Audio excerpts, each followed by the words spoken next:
Aleluia. Livro de Lucas, capítulo 15, versículo 11. Vamos ler a Bíblia Sagrada. Agradecendo a Deus pela vida do presbítero irmão Geraldo, que foi e voltou em paz. Embora passou por enchente, né? Teve quase que ficar ilhado lá uns dias, mas ele voltou, está aí. E esteve lá no aniversário da neta. A orquestra não tocou o final de semana devido a este compromisso, mas o Val, o Pedro e sua equipe fez uma orquestra, foi bom aí demais. Deus abençoe o Pedro. Aleluia, ok? Tudo certinho? A irmã ficou.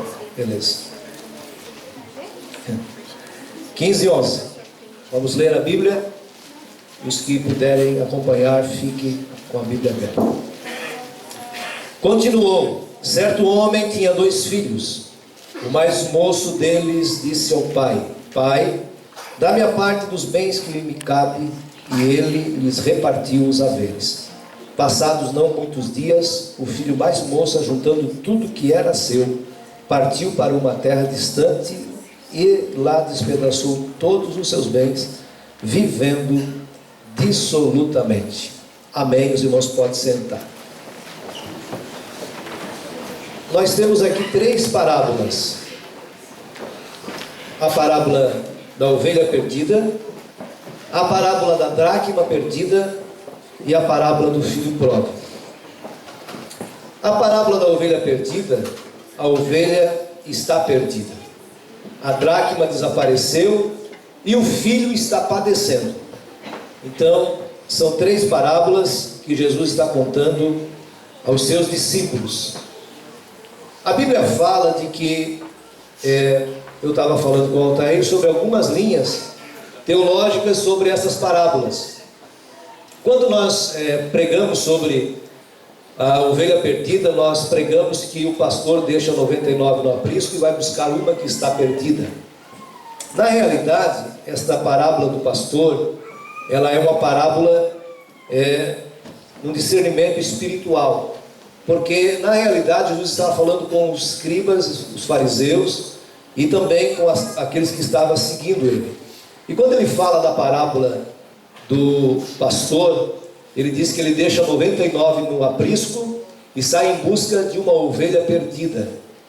E olhando para o lado espiritual, nós vamos olhar que Jesus estava rodeado da sua glória, da sua majestade, e ele deixou o céu. Se nós podemos aplicar também desta forma, ele deixou o céu com os seus anjos, as legiões de anjos que lhe acompanhavam, um grande coral, deixou no aprisco, ou deixou no seu lugar seguro, e desceu para resgatar a humanidade da vã maneira de viver. Então, a ovelha perdida simboliza cada um que ainda não aceitou Jesus como Salvador da sua vida. A dracma perdida vai falar sobre dons espirituais, em que o cristão, depois de aceitar Jesus, ele ganha algumas dádivas de Deus. E quando nós cantamos aquele coro, aquele hino que diz: os meus dons e talentos, na realidade não é os meus dons e talentos são para te servir. O certo dessa letra é: os dons e talentos são teus, nós somos apenas instrumentos. Então, quando nós recebemos Jesus como Salvador, e hoje é um culto de ceia, nós estamos aqui pela morte vicária de Cristo no Calvário. Quando nós recebemos Jesus como Salvador, nós recebemos presentes espirituais. E esses presentes, eles podem ser perdidos. Você pode conservá-los enquanto você viver uma vida de cristão bem adequada diante de Deus. Você pode guardar todos os talentos que Deus te deu. Se você viver uma vida de cristão relaxadamente, você vai acabar perdendo aquele dom maravilhoso que um dia você recebeu do Senhor.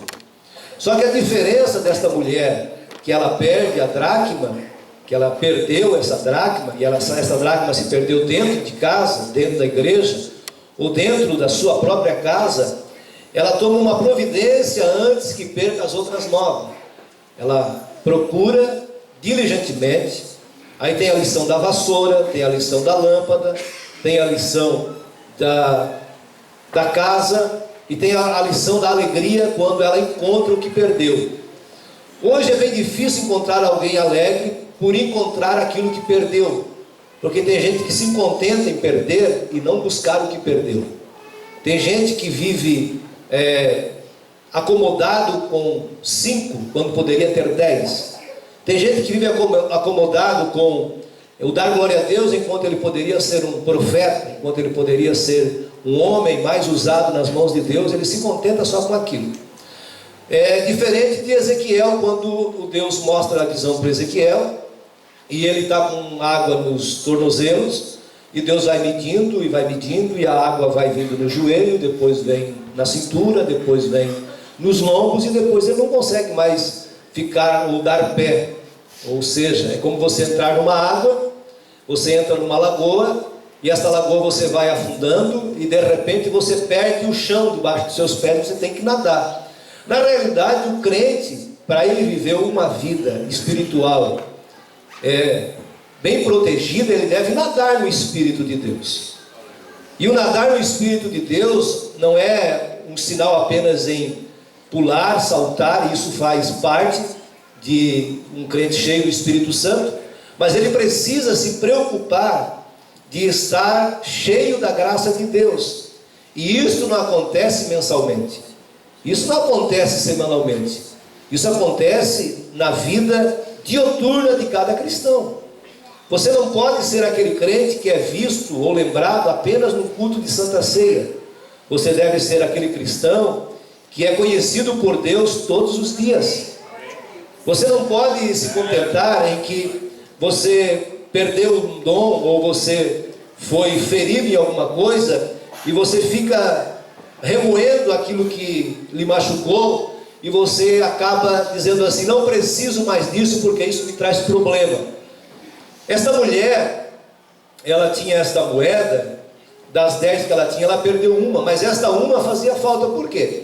Alguns historiadores, é bem verdade que nós temos que cuidar com os historiadores que falam muitas coisas.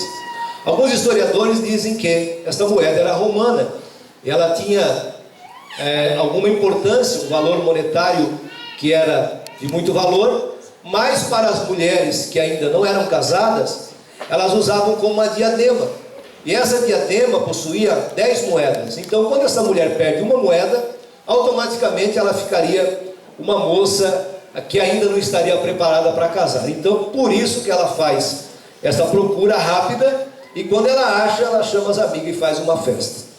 Este filho que sai de casa, a Bíblia diz que este filho que sai de casa, ele toma uma decisão de sair da casa do pai. Ele sai na hora errada, sai da forma errada, e ele sai com motivações erradas.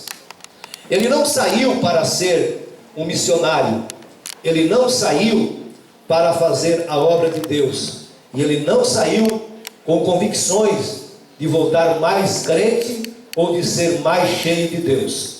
Ele saiu com pensamentos negativos, ele saiu para curtir a vida, ele saiu porque ele não queria viver sob vigilância paterna.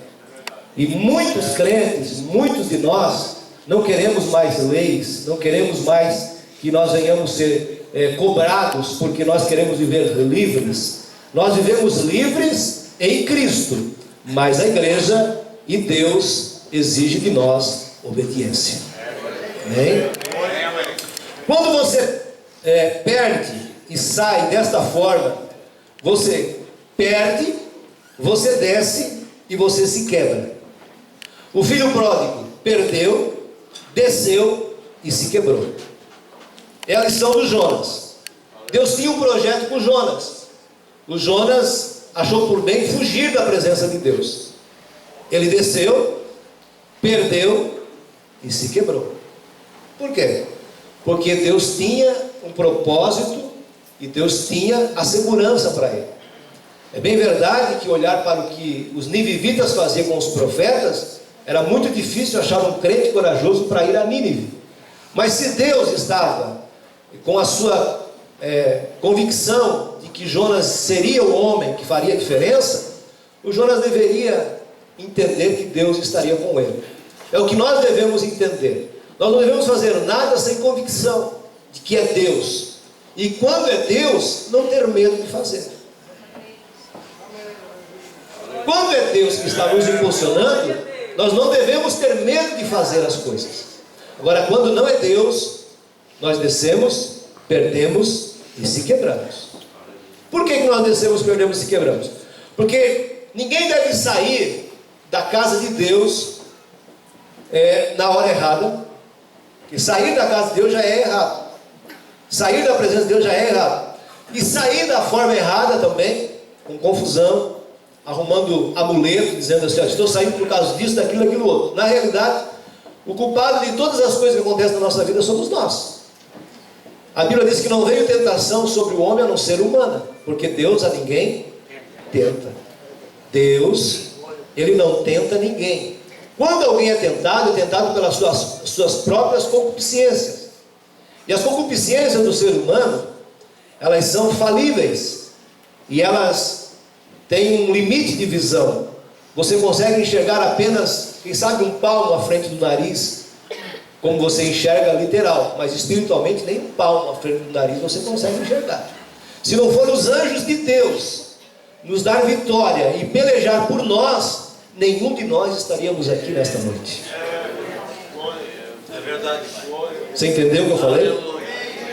Se não fosse os anjos de Deus e Deus pelejar por nós nesta noite, nós não estaríamos aqui. Porque o diabo, nosso adversário, anda ao nosso derredor, rugindo como um leão, procurando alguém que possa tragar. Muito bem, se esse moço saiu de casa, ele saiu porque ele não queria mais viver debaixo da tutela do seu pai. Ou seja, eu tenho as minhas próprias decisões. E quando o ser humano opta em ter as suas próprias decisões, ele arca com as consequências do que ele decide. Ninguém, quando arca com as suas próprias decisões, arca porque ele decidiu. Se você olhar o pastor, ele vai em busca da ovelha. A mulher vai em busca da dracma, mas o pai não vai em busca do filho. Por que o pai não foi em busca do filho? Você pode me dizer? Porque a ovelha não tinha livre-arbítrio. A dracma também não tinha sentimentos. Perdeu-se. O descuido, ela caiu. O filho, por que o pai não foi buscar o filho que foi embora? Porque ele saiu de livre, espontânea vontade. Ele tomou a decisão. E a parábola aqui, ela enfatiza 12 vezes a palavra pai. Quando Jesus conta essa parábola, ele não está enfatizando o filho que ficou e nem o filho que sai. Ele está enfatizando o amor do pai. Por isso que, você lá no colégio, se a professora pedir para você fazer uma redação, e você repetir muitas vezes uma palavra, você vai ser reprovado. É ou não é? Se você repetir muitas vezes uma palavra, você vai dizer assim, você repetiu isso 2 vezes, 3 vezes, 4 vezes. Aqui nesse texto, você encontra 12 vezes Jesus falando a palavra pai. Porque o centro da parábola não é o filho pródigo, nem o que saiu e nem o que ficou. O centro da palavra aqui é o amor do pai. O centro dessa parábola aqui é o amor de Deus. Ou você acha que se o pródigo estivesse no nosso meio hoje, será que ele se assimilaria com um de nós? Talvez. E o pródigo que ficou em casa, será que se assimilaria com alguns de nós que ficam dentro da igreja? Muito. Pelo fato de que, quando o filho volta, o pai dá a festa, o pai recebe o filho, o pai tinha guardado, escute bem, o pai tinha guardado vestes, porque o pai não perdeu a esperança que o filho voltaria. O pai tinha preparado um bezerro cevado, que era para datas especiais, datas comemorativas, mas ele estava cevando um bezerro, guardando ele, porque sabia que uma hora o seu filho voltaria. Porque tem gente que é preciso você deixar ele sair, perder, descer, se quebrar e depois voltar. Você já viu quando você vai buscar pessoas que ainda não se quebrou como devia ser quebrado, ele volta cheio de problemas? Ele volta cheio de manias, porque eu estou aqui porque o pastor foi lá e me trouxe. Às vezes ele saiu porque quis, vai quebrar a cara, vai descer, vai chegar ao ponto de quase padecer, passar fome, e aí reconhecer. Porque quando a pessoa reconhece o seu erro, as coisas transformam de uma maneira especial. Quando Jonas lançaram o sorte, eu volto lá, quando lançaram o sorte caiu sobre Jonas, o que o Jonas fez? O que ele faz? Quem gritou lá? Reconheceu. Ele assumiu que toda aquela confusão que estava acontecendo naquele trajeto quando eles estavam navegando era por causa dele e da sua desobediência. Então a desobediência traz muitas coisas negativas para nós. E quando Jonas é indagado o porquê que acontece, ele diz assim: eu sou o causador de tudo isso. Vocês me lançam na água e o problema vai ser resolvido. Ou seja, ele viu que não tinha como escapar-se de Deus. E quando ele vê que não tem como se escapar de Deus, ele reconhece o seu erro. Reconhecendo o seu erro, Deus providencia um transporte submarino para ele, leva ele até uma determinada praia, e aí de lá ele vai fazer a obra que Deus tinha projetado para ele. Mas precisou ele pagar, descer, perder, para depois embarcar no projeto de Deus. Às vezes Deus faz isso conosco, deixa nós descer, deixa nós perder, deixa nós se quebrar, para nós reconhecermos que tudo está na mão dele e que os projetos dele ninguém pode frustrar. Por que o pai não foi buscar o filho? Porque o filho saiu de casa voluntariamente. E não era um simples convite do pai que iria trazê-lo de volta. Você não encontra hoje, essa parábola aqui do filho pródigo, não pode ser aplicada a desviado, tá? Não pode ser aplicada a desviado, mas também serve. Porque essa parábola aqui é uma parábola de quem está perdido e não de quem está afastado. Mas eu vou usar ela como para uma pessoa que está fracassada. Você já não encontrou pessoas fracassadas na tua caminhada de fé? E você diz assim: por que você não volta para a igreja? O que ele responde? Arruma um monte de desculpas. Não consigo, outro dia eu vou, outra hora eu passo lá, eu não tenho forças, eu não consigo. Eu pergunto para vocês: quantos anos tem esta igreja aqui? Quantos? 50? 54. Ó, olha aí, 54, 53, beleza. Quantos crentes nós temos na igreja? 400 crentes. Quantos crentes nós vamos batizar no batismo? 2. Quantos crentes estão fracassados? Daria 2, 3 igrejas dessa, uma do lado da outra, porque não ficaram na casa do Pai. E por que não ficam na casa do Pai?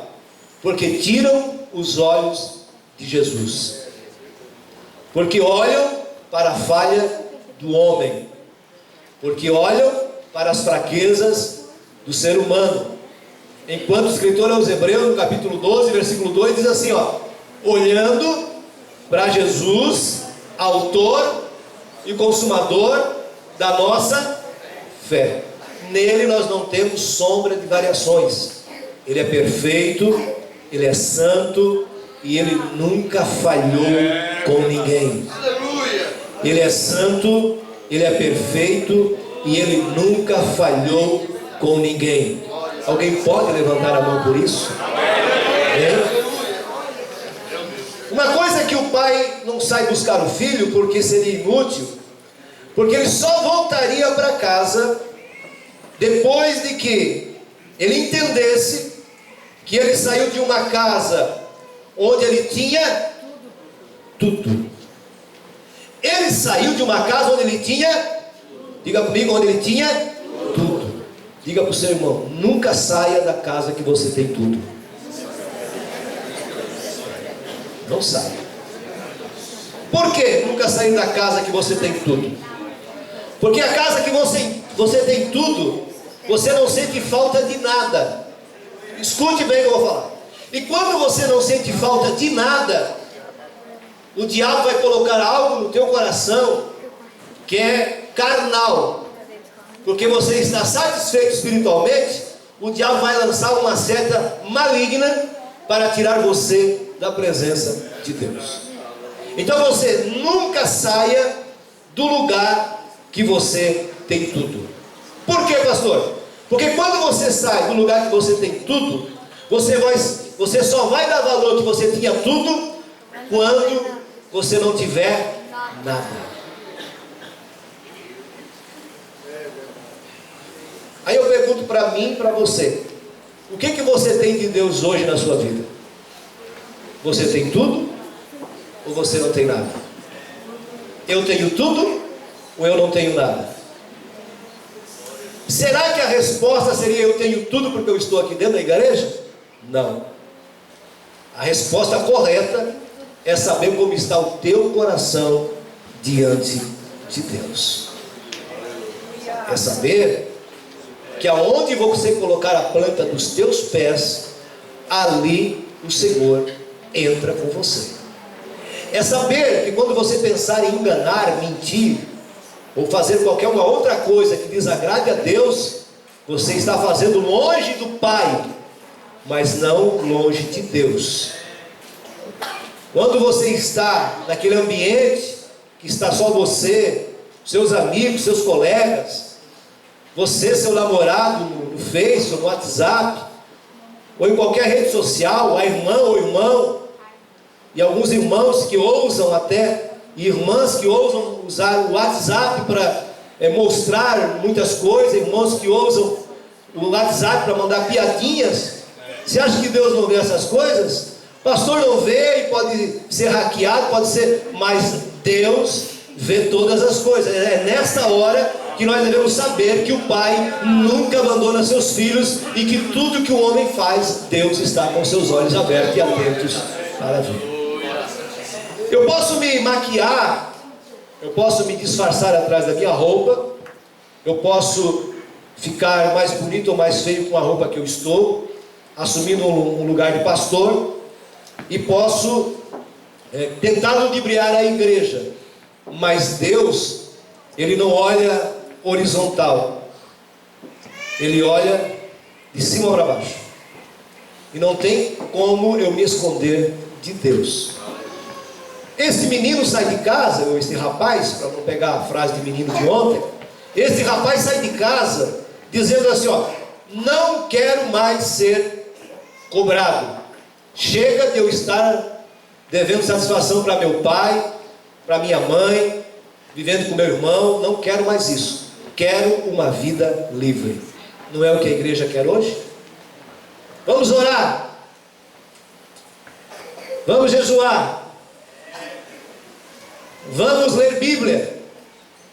Aí a crise está entrando, e a nossa pior crise não é a crise que o país enfrenta financeiramente. A igreja não deveria se preocupar com a crise financeira, porque dos seus o Senhor tem cuidado. Você perdeu o cuidado agora, Deus. Estava falando com o irmão aqui que disse que a empresa dele sobressaiu esse mês. Pelo quê? Realidade. Quando você fala em crise, qualquer aparelho que você ligar hoje, tanto por rádio como televisão ou internet, você vai ouvir crise, roubos. E não se fala em R$1.000, se fala em milhões. Se falam em apartamentos, em coisas que não nem devemos falar aqui, porque é nojento, é repudiado essas coisas. E o crente entrou numa crise que não é financeira, porque se nós olharmos no pátio aqui da igreja, inclusive nós temos os melhores carros, e todo mundo troca carro e ninguém fala, mas quando o pastor troca, ele fica olhando o carro que o pastor trocou. Que é mais bonito. Não é que é mais bonito, é que todo mundo está olhando só para...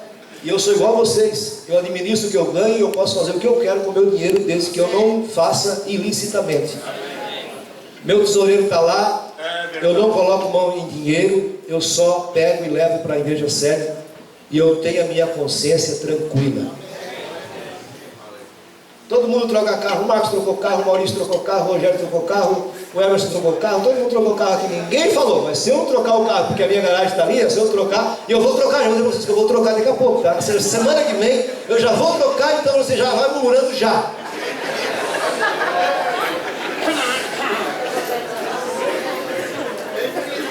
Não, vou pegar o mais velho, aí eu vou dizer assim, o pastor está pobre. Esta crise que adentrou dentro da igreja, não é a crise financeira. Quantos vieram? Eu sei que tem umas irmãs de idade, até se eu sinto falta de uma irmãzinha que vem, ela desce o morro a 1000. Acho que é ali de cima. Ela veio? Não veio, né? Pois olha, ela desce aquele morro, ela engata uma marcha, ela vem, ela vira para frente, vem, e hoje ela não veio porque ela não tem carro, talvez alguém não consiga trazer ela. Mas quantos aqui vieram a pé? Levante a mão. 1, 2, 3, mas a irmã mora pertinho, a irmã Neca aqui. A Neca porque não quer comprar um carro, não tem dinheiro. É isso.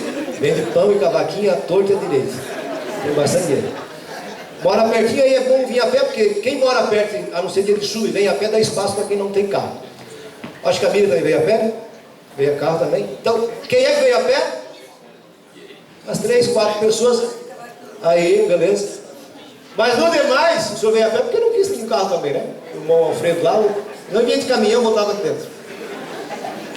No demais, irmãos, todos estão embarcados. Eu acho que não tem 20 guarda-chuva ali na porta. Tem 20 guarda-chuva ou não? Não tem, só tem o guarda-chuva do porteiro que pega os crentes no carro. E aí nós temos dificuldade de dizer assim, ó, não vim no culto de ceia porque estava chovendo. E por que nós não passamos na casa daquele crente que não tinha como vir e trouxemos ele para a igreja? Porque nós estamos importando-se com nós mesmos. Aí criticamos o governo, falamos mal da república, falamos mal dos políticos, enquanto nós olhamos para o nosso próprio nariz e não olhamos para aqueles que estão precisando da nossa ajuda. Pastor, o senhor vai pregar assim, vou. Nunca feche as portas da reconciliação. Este pai, quando o filho saiu, ele não fechou as portas da reconciliação. Sabe aquela briga que acontece na família?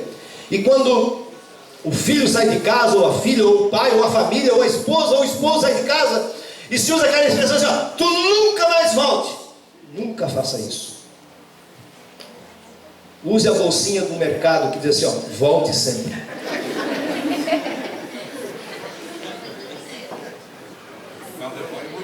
Demore muito. Uma vez, eu tenho um testemunho de uma pessoa que o marido disse assim, ó, eu não aguento mais viver com você, eu vou embora. Não quero mais viver com você. Ela pegou, fez a cópia da chave da casa e deu para ele, disse assim, ó, o dia que você quiser voltar, aqui está a chave. Isso tem que ser muito crente para fazer isso. Só que o marido foi, perdeu, desceu, se quebrou, e quando ele voltou a fechadura era a mesma. Ele abriu a porta, ela recebeu e salvou o seu casamento. Hoje, porque a esposa ou o esposo não seca um talher, às vezes dá uma guerra.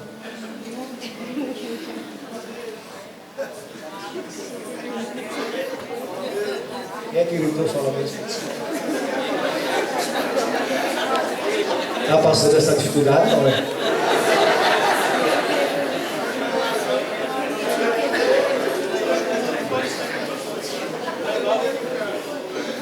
Está passando uma galera, o Arthur é gente boa. Então nós devemos entender que nós nunca devemos fechar a porta, e esse pai não fechou a porta, ele deixou as portas da reconciliação abertas. Quando o filho faz um projeto de voltar para casa, ele ensaiou até o que iria dizer ao pai. Ele disse assim, ó, voltarei e direi ao meu pai, porque quem saísse de casa, se você ler o livro da lei, quem saía de casa e gastava os bens, ele deveria ser levado às autoridades, e ele era chamado de bastardo, ele morria apedrejado por ter gasto os bens dos pais. E nem era costume de repartir os bens antes do pai morrer. Alguns fizeram, Abraão fez isso, tal. Alguns ainda fazem hoje, quem tem, né? Porque quem não tem, os filhos acabam matando no coração para ficar com os bens. E o Marcos hoje falou aqui em terceirização, né? Em terceirizar a casa, em terceirizar os filhos, em terceirizar até o marido e mulher. Terceiriza tudo. Abraão, por quê? Terceirizar é você não assumir a responsabilidade do seu